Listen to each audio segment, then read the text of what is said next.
physical and likely mental toll he has taken as a quarterback that everyone thinks at any given point could win a Super Bowl, go to a Super Bowl, or win an MVP. He's gone to a Super Bowl, he hasn't won one, hasn't won an MVP, but nobody would be doubting his ability to do all three. It just hasn't happened for him yet. And all of the seasons he's been hurt, it led him to talk about why he is trying to have more fun playing football this season. It certainly doesn't change my desire to win. If I want to keep doing this, I have to have fun doing it. I've been through a lot, and if it's not fun, then what am I doing it for? So mindset I'm trying to bring to the table. I'm not sure there's a singular moment or time. It's just reflection on a lot of things that I've done and been through in my career. I think I've been through more than most, and certainly not easy on the brain or the body. So just trying to figure it out. If I want to keep doing this, wow, that is a strong part of this, and it led to the question: does he feel closer to Andrew Luck, which is, for lack of a better way of saying it, the football was physically beaten out of him, so it took such a toll mentally where he walked away for good? Or is he closer to Carson Palmer, which is, I can't believe how bad this situation is. I have to find a way out of it. My only way out of it is to walk away for now to get somewhere else later. Joe Burrow feels more in line with Luck or Palmer is. Oh, to me, I think it's Andrew. So if he walks away this offseason, you will not be surprised. Joe Burrow says this offseason, I'm done with football. That would not surprise Christian. Wow. Even though we've heard him question his football mentality before. Maybe that's why. That's the reason why. Yeah. He's talked about it openly. And this is somebody that's 29 years old, just turned 29 yesterday. Andrew Luck's last year on the field, 29 years old. Yeah. And Joe Burrow talked a little bit yesterday about not having fun, not having the joy. This is a direct quote from Andrew Luck during his retirement announcement in 2019. I haven't been able to live the life I want to live. It's taken the joy out of the game. The only way forward for me is to remove myself from football. I think what folks have to understand is that for Joe Burrow, it stopped being about money a long time ago. This is somebody that was the #1 overall pick in 2020. At the time he signed his contract extension several years ago, he was the highest paid quarterback in the league. At the end of this season, he would have made $177 million.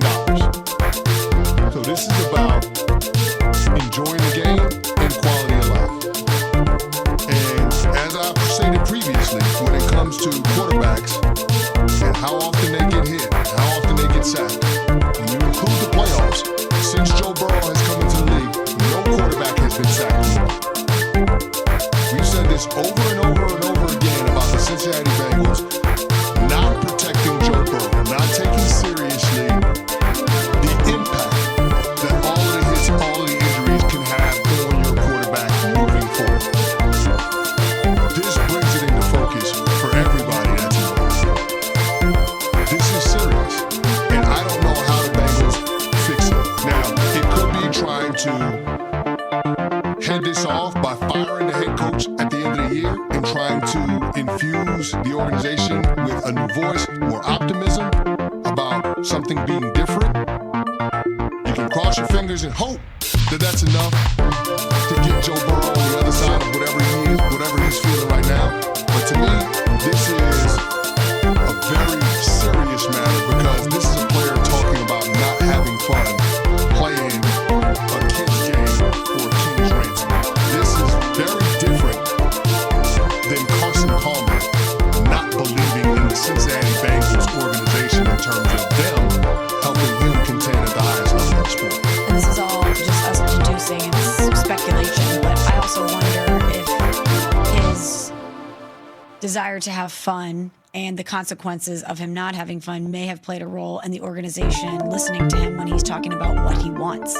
When he wants Chase and Higgins back, when he is at his best with those two out on the field. We obviously know how talented all three of those guys are. It's not as if they aren't productive football players, but if you know that there's something looming where he is not having a good time and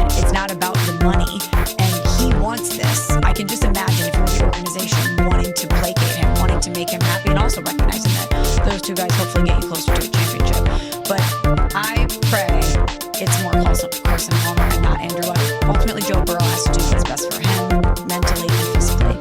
And if that is walking away from football before we feel like it's reached its natural conclusion, which would be him winning a Super Bowl, then he has to do what's best for him.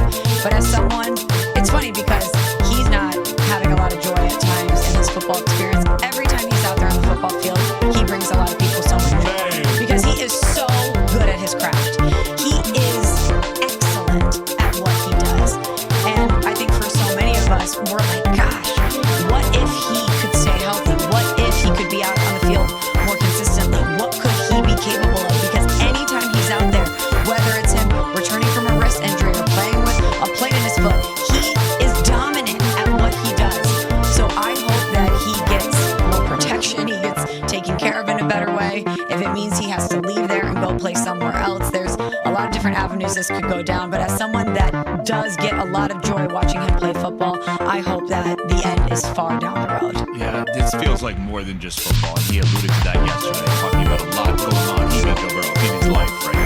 If you see something on maybe I'm reading too much into it, it seems frustrating. There's a lot of things going on right now. A lot of things going on right now. All the above. Yeah, that's where, when you answer that way, that's where, for me, I take a step back and I say, well, maybe I'm not as worried as much about Burrow versus Allen and Jackson and Mahomes. And like, is he better than Hurts? Is he not better than Hurts? Because to me, that screams we are going to find something out about his real life that has impacted him during the course of however long, which, by the way, there's probably thousands of other players that have things in sports going on in their real lives that we should be thinking about more, but he's kind of telling us. Yeah, but Or about himself. you're not wrong. Yeah. You're not wrong. And maybe there is something happening in his personal life that's serious. But anytime a professional athlete, especially a football player, is dealing with something in their personal life, the grass is your sanctuary. In between those white lines. Think about all of the high-level athletes that we've seen have different issues off the field. And they come back and they talk about that field, this game, that locker room being a safe haven. Where they can find joy, where they can find peace, doing something that they've done their entire lives. If football is no longer that for Joe Burrow, while he's also going through something serious away from the field, then that just exacerbates the issues facing the Cincinnati Bengals organization and the prospects of this guy walking away. Because if football can't be your safe space, and we already know this is not about money, then what the hell are you doing for it? So the three of us are sitting here. But the three of us are sitting here today. I'm not trying to sound so somber, but this is kind of somber. The three of us are sitting here today saying it's not off the board that in February or March, Adam Schefter could report that Joe Burrow has decided to walk away from football. That